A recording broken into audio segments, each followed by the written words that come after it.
certainly, it's just a great feeling. Night and day from losing. There's nothing harder than that, and just really, really good and happy for our team. Really proud of the guys. The biggest thing this week was getting back on our feet and going back to work, and because the schedule's not going to go away. So just really, really pleased with the way the guys prepared, the way they kept focused on things that were important, and certainly today showed up and competed the full 60. It wasn't perfect, but it was really a good effort by everybody. And to that point, I thought we really played good complementary football today, and that's when we do that, it gives us a chance to have good outcomes. And whether it be the kicking game, which we thought we had some opportunities there. Reese punted really well. That first punt was a really big thing for us. Obviously the field goals, Drew did a great job there, and then I think the return game really was a big factor in the game too, and we were hopeful that we'd have some opportunities. We just done a good job returning those things, and we thought with the hang time that their kickoff guy and punter had that we might have some chances. So the guys did a great job there on top of it. And then huge play in the game in my mind was Jamari's interception. They're driving the ball down there.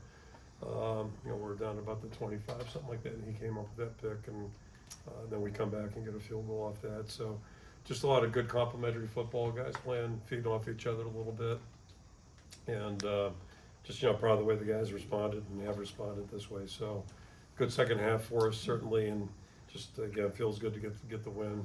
Feels great to be in Kennick and get the win here, and just want to compliment our fans. I thought they were a really big part of the game. They were really into it, really loud, and appreciate that a great deal. So that's it. I'll throw it out. Start with Elliot and go to John. Hey, Kirk, Elliot Clough, Hawkeye Beacon.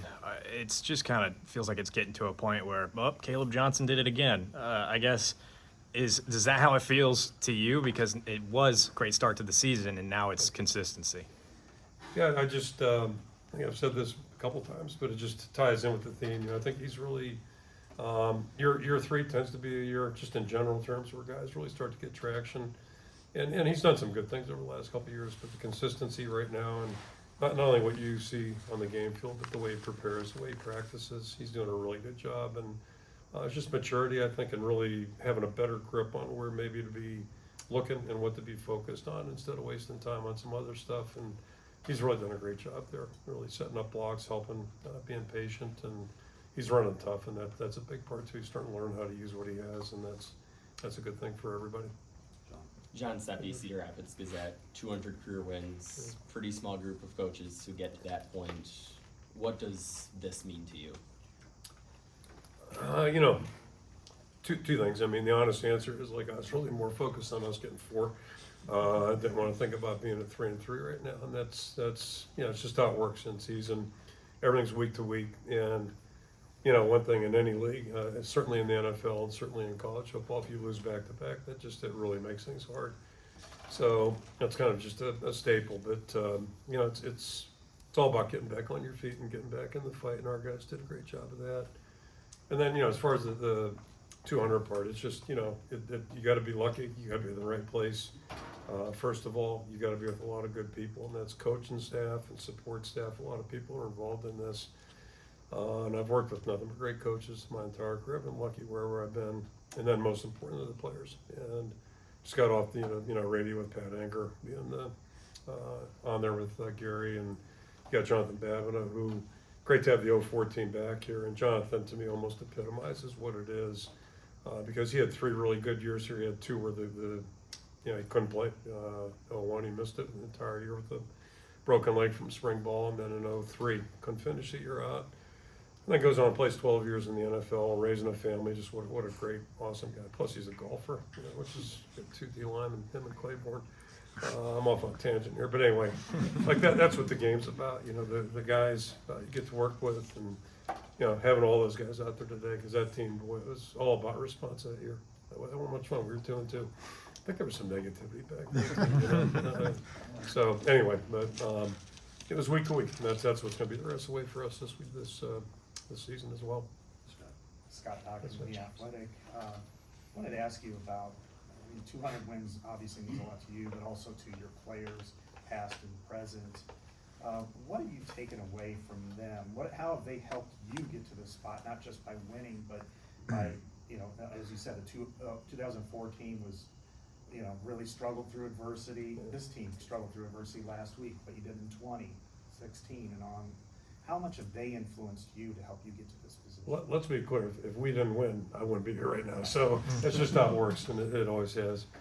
You know, sometimes, you know, coaches are supposed to be in front, and they're supposed to be the ones, you know, setting the tone, all that stuff, but a lot of times, you know, we feed off of our players too, and losing doesn't seem to get any easier. It's just very distasteful, and it just kind of affects everything you do in life.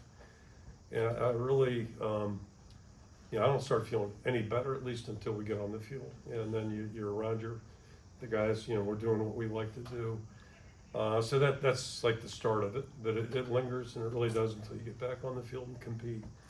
But I mean, the best part about coaching always has been working with players. And again, I've been so fortunate where, you know, the guys I've worked with on a day-to-day basis have been really good folks, and you know, we learn from our players all the time. You know, and if parents learn from their kids too, sometimes some of those things are interesting. But you know, yeah, so you do, and all the stories. You know, a guy like Jonathan Bauer, how do you stay so positive? And he just kept coming back and sticking with it. So Pat Anger went through a lot of stuff during his career, and that's real life. But that's what the game teaches you. Chad? With the season that Caleb Johnson is having, do you feel like it's a valid conversation to put him in a category with what Sean Green did in 2008? I know we're halfway through here, but he's over 900 yards now and Yeah, halfway through. I'll tell you exactly what I told him a couple of weeks ago, because somebody gave me something about Heisman, you know, some article about him being in the Heisman race or whatever. This is like 3 weeks into the season. And I said, it's awesome what you're doing. So proud of you, and all of us are, because he's not just playing good, he's practicing well. He's just been so wired in. And but I pointed out to him, like Sean Green did it week after week after week, 12 times. The only guy in the country to do it that year. So as much as everybody likes to talk about things, and believe me, I'm so pleased with the way he's playing, but it's all about the run of the race, the whole race. That's why we got 12 games on the schedule. Our team will get evaluated the same way. I know we like to come to conclusions every now and then, good or bad, but it's really about how the whole thing goes. And you know, that's part of him understanding, seeing the big picture. Doesn't mean he's going to stay on the tracks, but he's been great, and he was great again today. And so I'm not surprised, because I see him act that way every day. Just he's focused on the right things. Yeah. Which gives him a chance, and I mean, he has a legitimate chance to. What'd you say? He's got 900. More than that. We're halfway right now, so Yeah. I mean that's pretty impressive. I think that's about as good as we've had, right? I I'm think guessing. so. It's not a big stack cut. That's pretty good. Adam Jacoby, Hawkeye Beacon.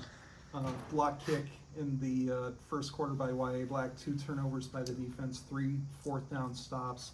How big of an effect does it have on the rest of your team when your defense is coming up with big play after big play? Those are all good things, and really pertinent in the fact that we didn't start out well. Like they drove it first 2 times, drove it right down the field, and you know that was a little disconcerting. You know, when you see them possess the ball like that, they don't like possess the ball, but they're moving it. So you know you get a little concerned there, but again, coming up with the plays when you need them in the field goal. We thought there might be a chance on that as well. Not to say that, you know, Coach Wood called the shot, but he saw some things that maybe we'd have a chance if things pan out right, and they have to. And then, you know, just keep working. You know, you keep working, but those things are all good things. Getting the stops on downs. You know, the score got away a little bit, so they had to do that. And once we got it to where we were pretty sure like they're going to have to throw the ball, it made it a little bit easier for us to play. But they did a great job, and they've been doing it all year. They've moved the ball on everybody this year. Mike? Mike Loss, the Gazette. Kirk, do you have a favorite kind of win? I mean, I would assume that bouncing back after a loss like last week's would be that kind of win, but how would you describe it? Yeah, it ties in what I said. I mean, you know, losing, and it seems like the older you get, the more distasteful it is. It just, and Mary said that like 40 years ago. She said, he goes one day, she goes, it seems pretty simple. If you guys win, everything's good, and if you lose, everything sucks. And that, it really hasn't changed. You know, I know fans get upset when we lose. I get that, and you know, everybody's looking for reasons, but it's all about trying to move forward, you know, and get better, see what we can do to fix things and get better. But you know, if you don't have the right kind of guys around you, it's tough. You know, just proud of our guys. They go to work and, you know, just keep pushing things. Kirk, wanted to ask you about injuries. I saw Bo Stevens in a boot.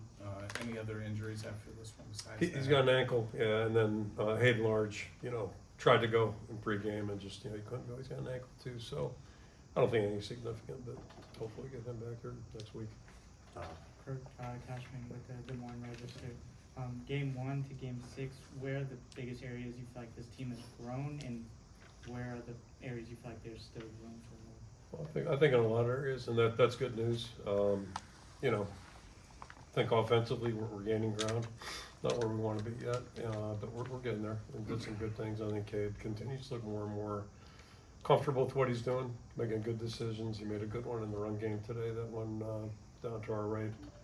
Caleb's, it was a either-or type situation. He saw that beautifully.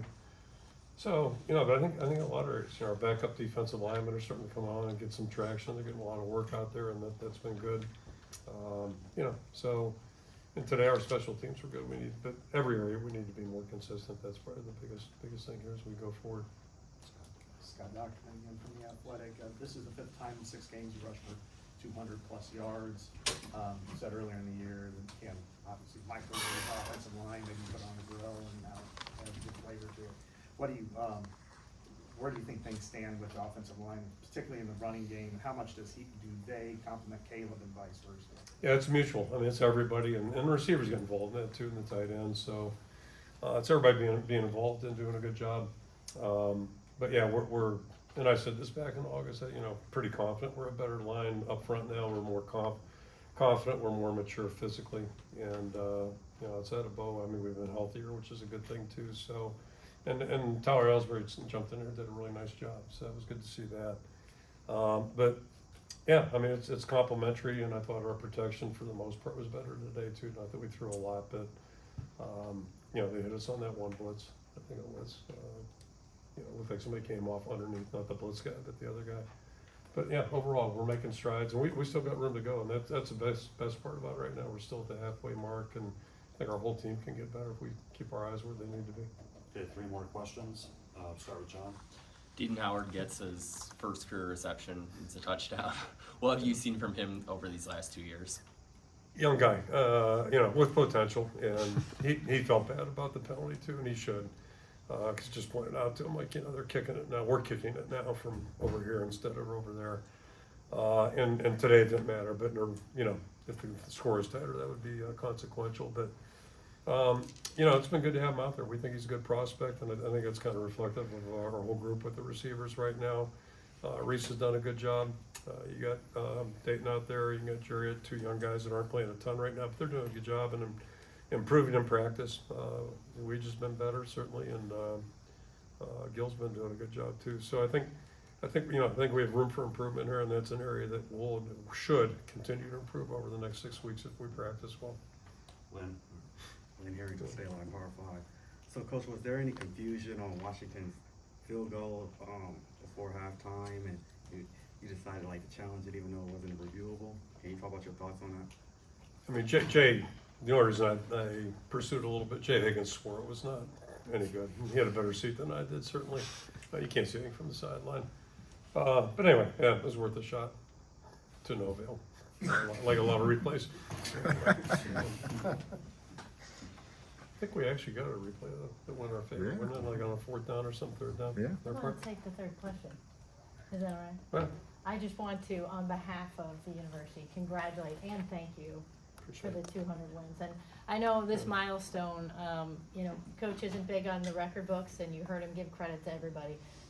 But it means a lot to all of us. And I just, you know, how this has impacted when you think about those moments, 200 moments for all those student athletes, and all of us fans that have lived those with you. And I'm grateful I've gotten to get Yeah, a few, appreciate and it. he's got more to go. So Appreciate it. congratulations, Thanks, Coach. man. I Appreciate it. Thank you. Thank you. All right. Thank you. Thank you. Okay. Thanks, Kirk.